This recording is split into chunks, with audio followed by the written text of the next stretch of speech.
Assalamualaikum warahmatullahi wabarakatuh. Salam sejahtera untuk kita semua. Semoga kita semua selalu dalam lindungan Tuhan Yang Maha Esa.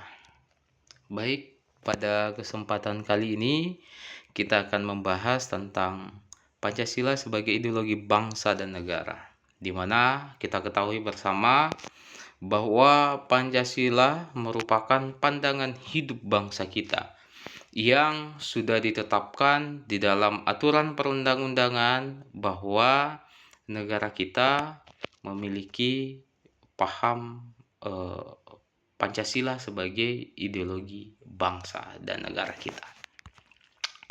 Pertama-tama di sini kita akan membahas tentang definisi dari ideologi itu sendiri, di mana kita tahu bahwa pengertian ideologi berasal dari kata Yunani atau dari bahasa Yunani, yaitu iden yang berarti melihat, atau ide yang berarti raut muka, perawakan, gagasan, buah pikiran, dan kata logi yang berarti ajaran. Dengan demikian, ideologi adalah ajaran atau ilmu tentang gagasan dan buah pikiran atau sains des ide. Jadi ideologi ini merupakan pandangan hidup. Kita tahu bahwa ada sangat banyak sekali ideologi yang hidup di dalam kehidupan bernegara kita. Kita tahu bahwa ada banyak ideologi. Salah satunya ada ideologi komunis dan lain-lain sebagainya. Ini semua adalah pandangan hidup, di mana kita perlu sepaham dulu bahwa tidak ada ideologi yang dilahirkan itu tidak bermanfaat untuk masyarakat pada umumnya. Semuanya memiliki manfaat.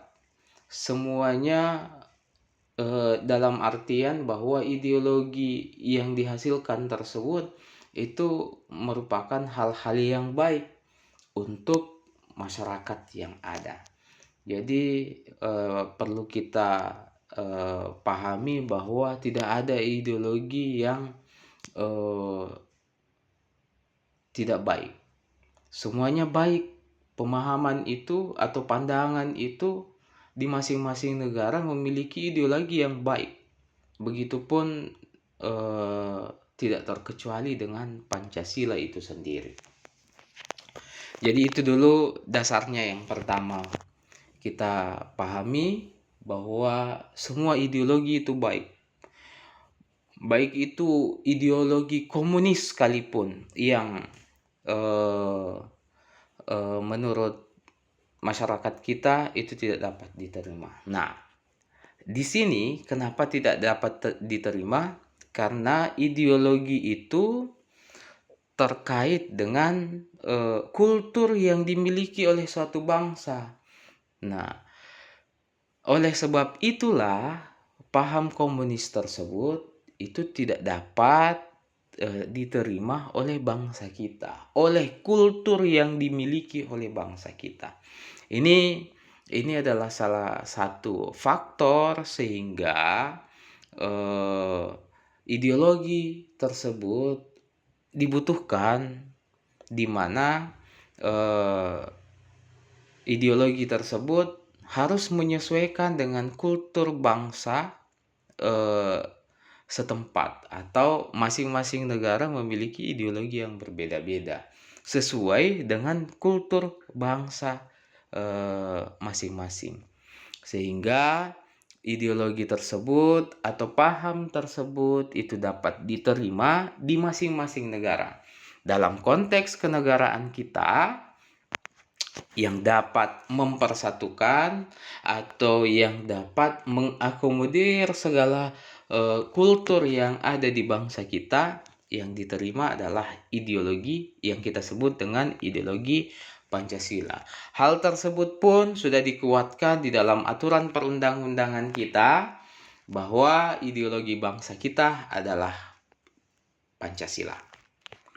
Ideologi Pancasila merupakan nilai-nilai luhur budaya dan religius bangsa Indonesia. Pancasila berkedudukan sebagai dasar negara dan ideologi negara. Jadi, ideologi Pancasila adalah kumpulan nilai-nilai atau norma yang berdasarkan norma sila-sila yang tertuang di dalam Pancasila. Nah, di sini saya sudah menampilkan ada beberapa pandangan atau pendapat dari para ahli terkait dengan definisi ideologi. Bisa Anda simak, bisa saudara-saudara simak terkait dengan beberapa pandangan dari ahli tentang definisi ideologi tersebut. Selanjutnya, fungsi Pancasila sebagai ideologi. Yang pertama, menyatukan bangsa Indonesia tentunya. Yang kedua, membimbing dan mengarahkan bangsa Indonesia mencapai tujuannya. Apa tujuan kita?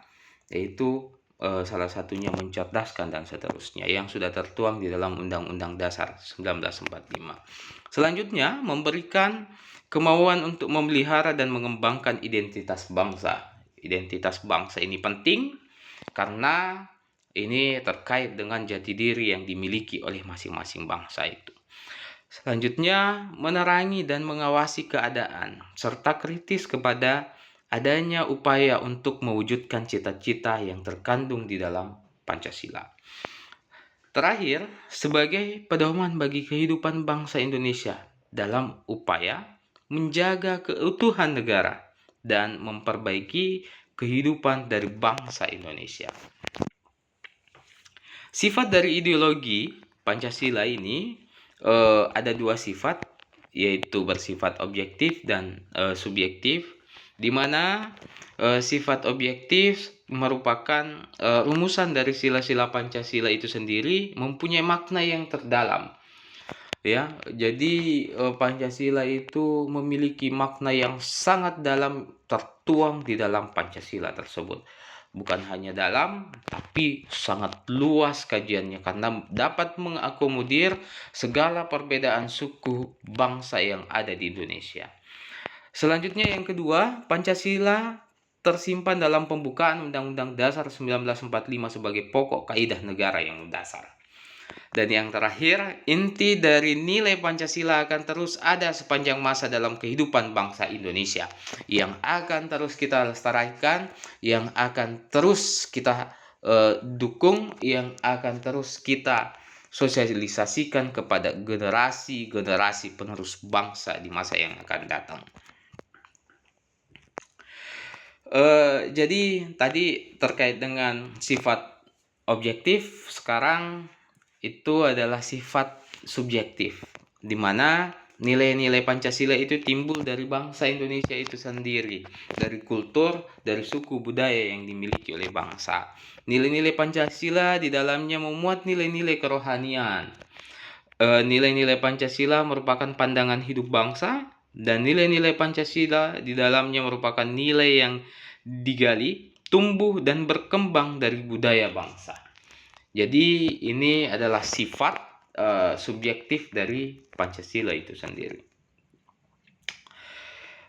Selanjutnya ada beberapa faktor yang mendorong Pancasila untuk selalu memiliki keterbukaan. Jadi Pancasila itu merupakan ideologi yang terbuka. Terbuka dalam artian apapun itu bisa dapat diakomodir oleh Pancasila. Ya, paham-paham apapun itu bisa diakomodir sehingga dapat tertuang atau dapat diaplikasikan oleh masyarakat berdasarkan kondisi sosial yang ada pada waktu itu.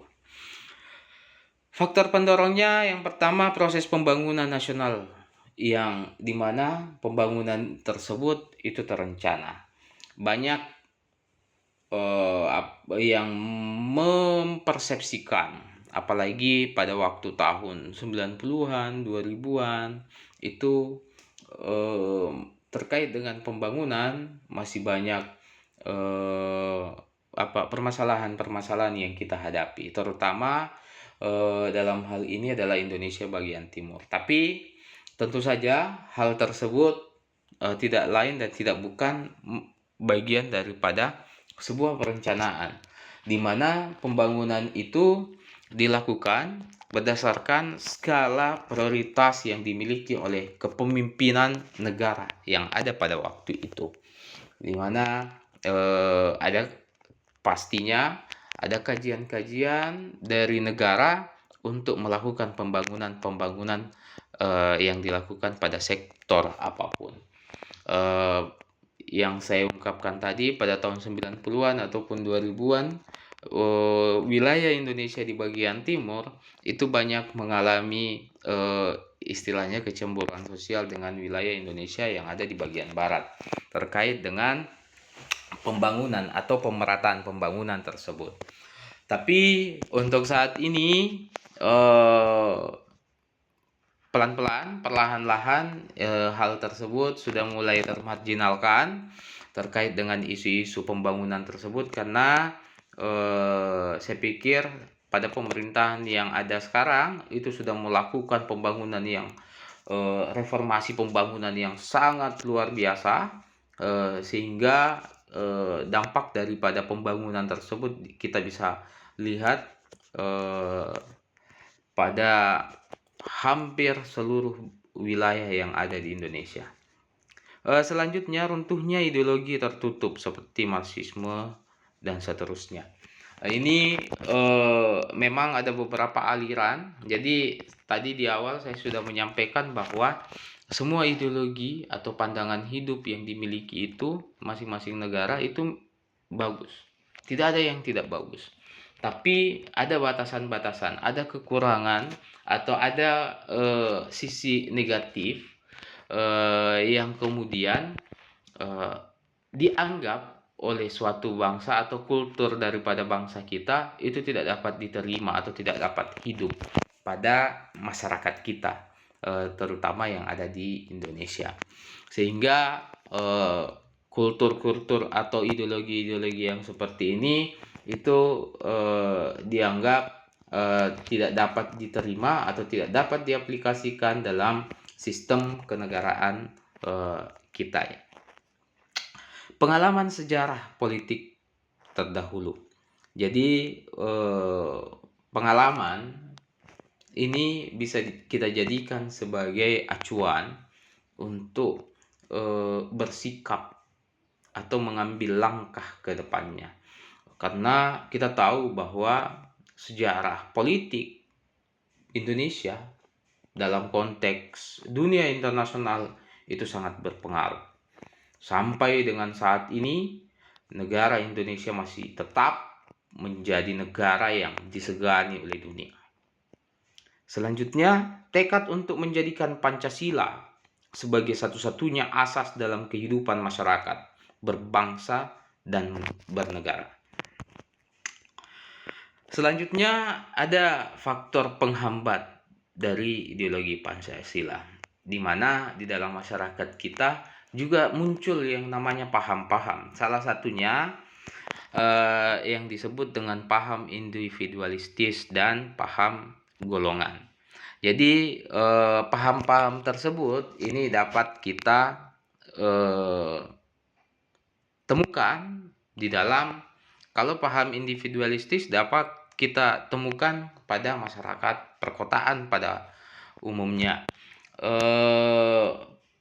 Masyarakat perkotaan itu, apalagi yang ada bermukim di kompleks-kompleks perumahan, terutama perumahan-perumahan mewah, bisa jadi antara sesama tetangga atau bersebelahan rumah itu tidak saling mengenal dan seterusnya, karena memiliki paham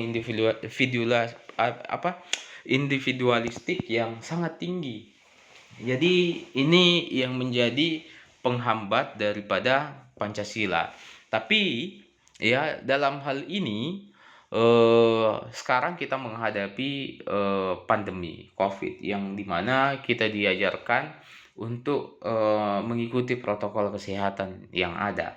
Dilarang kumpul-kumpul.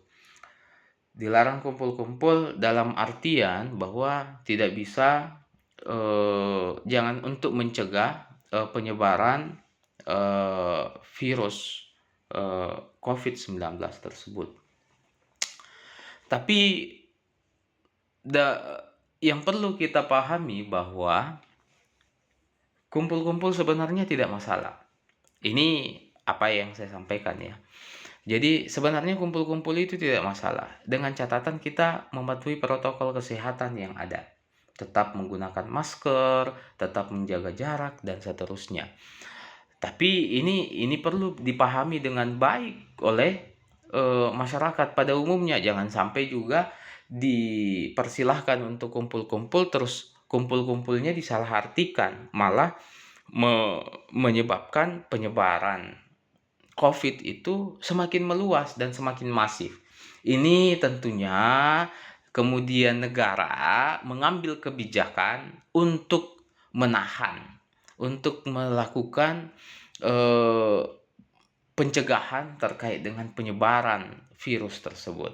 Jangan sampai ada yang bilang bahwa berarti kita sekarang paham individualistiknya itu sangat tinggi karena kita disuruh tinggal berdiam di rumah dan seterusnya, sehingga memudarkan paham atau ideologi Pancasila yang ada. Saya pikir ini sama sekali tidak benar ya. Mudah-mudahan kita semua sadar akan kondisi yang kita hadapi saat ini. Selanjutnya ada paham golongan, di mana paham yang memiliki paham golongan ini terkait dengan sukuisme dan seterusnya, hanya respect terhadap suku, misalkan suku Sasak hanya kepada Sasak saja, begitupun dengan suku-suku yang lainnya. Ini yang perlu kita hindarkan. Saya selalu menyampaikan dalam kelas-kelas saya, ketika saya memasuki kelas, bahwa di dalam materi, di dalam pembelajaran yang saya lakukan, saya selalu menuntut kepada mahasiswa untuk menghilangkan paham-paham golongan tersebut, di mana kita semua sama, memiliki hak yang sama, memiliki kewajiban yang sama. Ketika ada yang lebih, jadi paham golongan itu tidak dilarang, tapi jangan sampai hal tersebut lebih dominan ya, sehingga ada kepentingan-kepentingan yang dapat kita akomodir secara umum. Dengan adanya paham golongan tersebut, akhirnya hasil yang disepakati, hasil yang dihasilkan itu tidak sesuai dengan apa yang kita inginkan bersama. Dengan adanya paham-paham tersebut, tadi saya lanjutkan, saya selalu menganjurkan kepada mahasiswa bahwa yang memiliki paham sukuisme dan seterusnya, saya mengharapkan ketika sudah masuk di dalam kelas saya, di pintu tersebut, paham sukuisme itu semua runtuh. Kita semua di dalam ruangan, satu ruangan itu memiliki satu visi untuk belajar, di mana tidak ada golongan sama sekali, semuanya statusnya sama sebagai mahasiswa, sebagai orang yang belajar dan seterusnya. Ini tidak ada yang dibeda-bedakan, tidak ada yang memiliki hak yang spesialis dan seterusnya. Semuanya memiliki hak yang sama. Dan hal tersebut perlu kita tanamkan kepada diri kita semua. Tidak hanya kepada Anda sekalian, kepada kami, kepada saya pribadi pun hal tersebut itu kita tidak dapat pungkiri bahwa itu terkadang selalu muncul. Misalkan orang, karena saya ada di Lombok, ya kita mengambil sampel orang Lombok saja. Hanya respect atau berbicara atau akrab dengan sesama Lomboknya saja. Sedangkan kita tahu yang ada di Pulau Lombok ini tidak hanya orang Lombok saja, tapi ada orang Sumbawa, Bima, dan seterusnya. Saya tidak mengatakan bahwa orang Lombok itu seperti itu, tidak. Tapi ketika ada yang menganut paham yang seperti itu, mohon hal tersebut untuk diruntuhkan ketika kita sedang bersama-sama dengan suku-suku yang lainnya. Ya, ini perlu kita perhatikan bersama untuk menjaga persatuan dan kesatuan yang kita miliki dalam membangun negara kita tercinta ini. Jadi di sini selanjutnya ada makna Pancasila sebagai ideologi bangsa.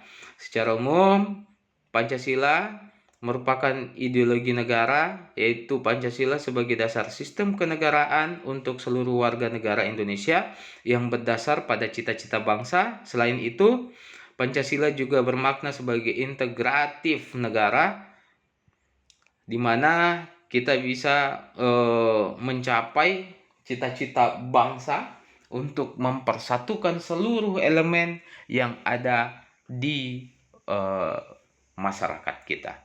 Saya pikir ini yang dapat saya sampaikan pada kesempatan hari ini.